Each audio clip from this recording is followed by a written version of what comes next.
Mga trade na naganap ngayong araw bago ang trade deadline yan ang ating pag-uusapan. Final seconds. Bryant for the win. Bang! Nagkaroon na nga ng maraming trade ngayon bago ang trade deadline. Unahin na nga natin itong Philadelphia 76ers at Indiana Pacers.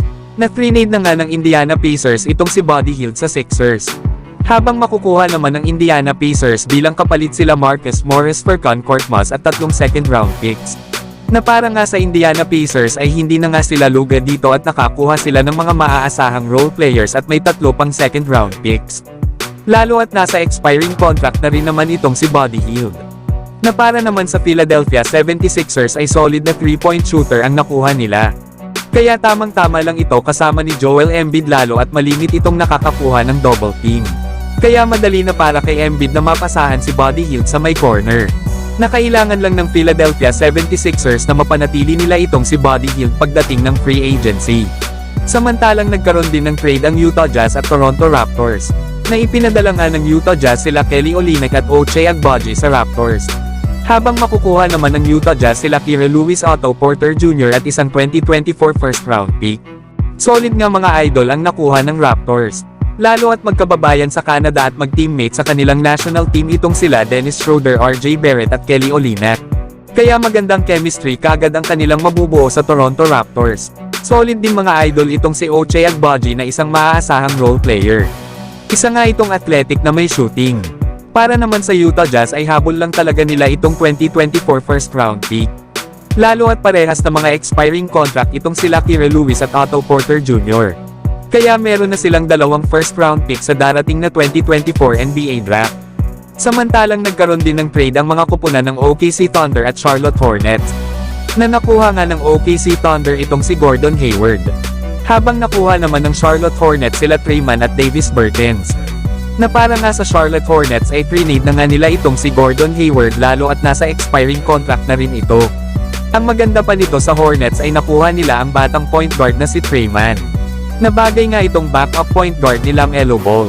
Lalo at may shooting ito, athletic at mahusay ding playmaker. Na next season nga ay naka-club option ang kontrata nito at nasa Hornets na nga ang decision kung kukunin ba nila ang club option ni Trayman. Habang solid din naman na player itong si Davis Bertans. Lalo at isa itong sharpshooter na may 41% shooting beyond the arc ngayong season. May 1 taon pa nga ito sa kanyang kontrata after ng season na ito. At para naman sa OKC Thunder ay magandang addition nga itong si Gordon Hayward sa kanilang kupunan. Tamang-tama nga ito sa kanila lalo at kailangan nila ng isang veteranong player papasok ng playoffs. Lalo at shooter malakas umatake at malakas din sa depensa itong si Gordon Hayward.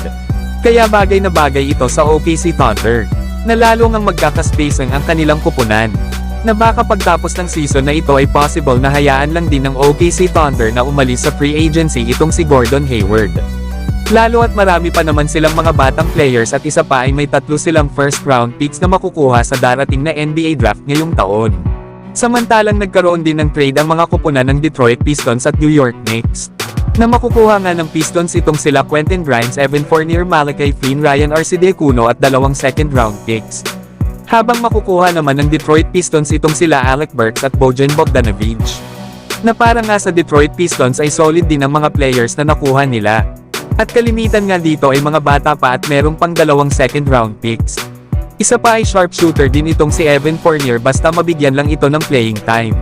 Na mas bata pati ito ng 4 na taon kesa kay Bojan Bogdanovic. Samantalang para naman sa New York Knicks ay panalo talaga sila sa trade na ito. Dahil lalong lumakas ang kanilang kupunan sa pagkakadagdag nila Bojan Bogdanovic at Alec Burks. Ang malupit pa nito ay nakagawa sila ng malaking trade kasama nga dito si OG Anunoby na wala man lang ibinibigay na first round picks. Kaya meron silang 11 na first round picks simula ngayong taon hanggang sa 2030. Na maaari nga silang makagawa pa ng trade para sa isang superstar at meron pa silang cap space para makapag-sign ng isang superstar sa susunod. Pero kayo mga idol, ano ang masasabi nyo sa mga trade na ito? Na marami pa nga ang trade na nagaganap habang ginagawa ko ang video na ito. So hanggang dito na lang tayo mga idol. At huwag nyo naman kalimutan mag-subscribe bilang pagsuporta.